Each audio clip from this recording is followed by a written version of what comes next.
Hi, I'm Leslie Rock, and I'm going to tell a story about a trip I took to Hong Kong 4 years ago in the winter. My husband and I were supposed to go from Dulles Airport to North Carolina, where we would then fly to Tokyo, Japan, and connect on a flight to Hong Kong.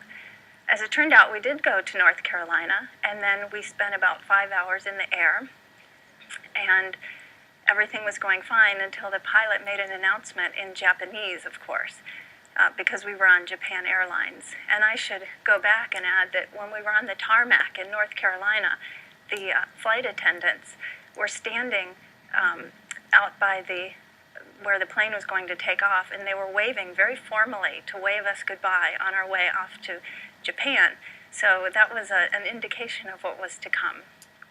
We were about 1 hour outside of Anchorage, Alaska, to the west of Anchorage, and the pilot made an announcement that we would be turning around because of mechanical difficulties, and didn't elaborate on that really at all.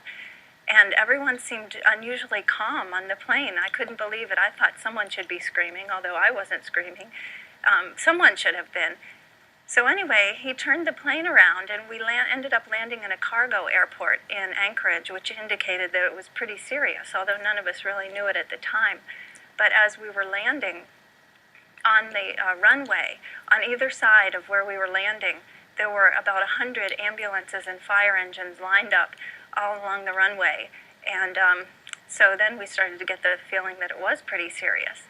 And we ended up landing, and we got off of the plane and went into the airport, and through the window we could see that one of the engines, the right engine, was on fire. And of course none of us had known this the whole time, and several of the passengers immediately got out their cameras, and out of the window they started snapping pictures at the burning fuselage. So it was quite an adventure, and we spent the night in an airport in Anchorage, in a hotel in Anchorage that evening. And my husband and I, like I said, thought we were going to Hong Kong, but it was December, and so we were dressed very summer-like. I had on a thin wool jacket and very thin summer pants, but we were determined to see some of downtown Anchorage since we were sure it was the only time we would be there in our whole lives. So we did make a little go of the city, and there was only about maybe 3 hours of daylight, even though it was the middle of the day, and it was very gloomy daylight, I should add.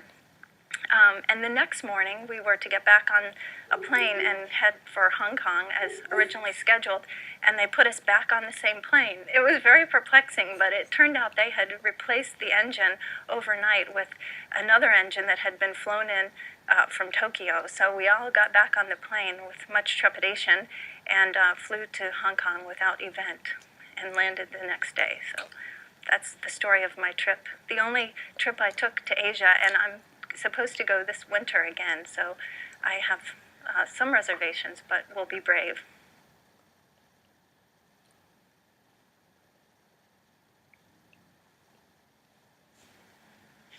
Hello, my name is Chris Lunas.